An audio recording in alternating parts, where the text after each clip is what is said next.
Magandang araw sa lahat, welcome po ulit dito sa atin channel ang Biyahe y Komida. Maraming salamat sa lahat ng nag-subscribe, indeed. Punta tayo sa atin topic, August 1, 2025.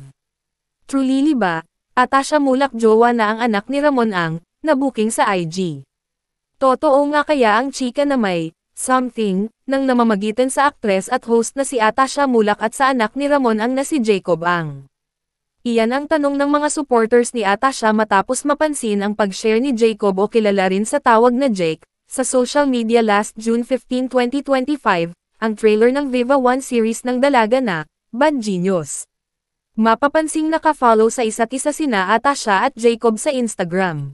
Ni-repost ng ilang netizens sa TikTok ang Instagram story ni Jacob na kanilang na-screenshot. Sa caption ng uploader, nagtanong ito kung si Jacob ba ang sinasabing rumored boyfriend ni Atasha.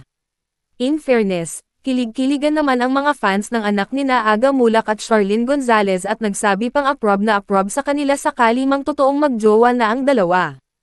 Ayon pa sa mga nabasa naming comments, hindi raw ito ang unang pagkakataong ibinandera ng anak ni Ramon Ang, na siyang nagmamay-ari ng San Miguel Corporation, ang pagsuporta niya kay Atasha.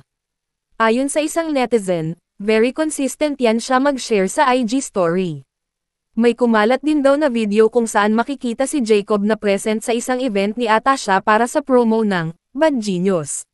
Say naman ng isang netizen, ka-join din umano si Jacob sa isang photo ni Atasha kasama ang pamilya ng aktres nang magbakasyon sila sa Hong Kong. Mismong si Aga pa raw ang nag-post ng naturang picture sa social media, pero ang plot twist, binura raw agad ito ng award-winning actor. Nilalike rin ni Atasha ang mga IG post ni Jacob, pati na ng kakambal niyang si Andres Mulak kaya mukhang close talaga si Jacob sa pamilya Mulak. Ano ang inyong opinyon sa viral na Instagram story ni Jake na sinasabing very consistent? E-follow ang Instagram nila _Jake ang at Atasha Mulak _. E-click ang link sa description box. At yan ang ating latest showbiz chika update for today. Huwag kalimutan mag-subscribe, click the notification bell for more showbiz chika updates, like and share the video at suportahan po ang ating Facebook page. Maraming salamat sa lahat ng nag-subscribe indeed. Magandang buhay sa lahat, adios!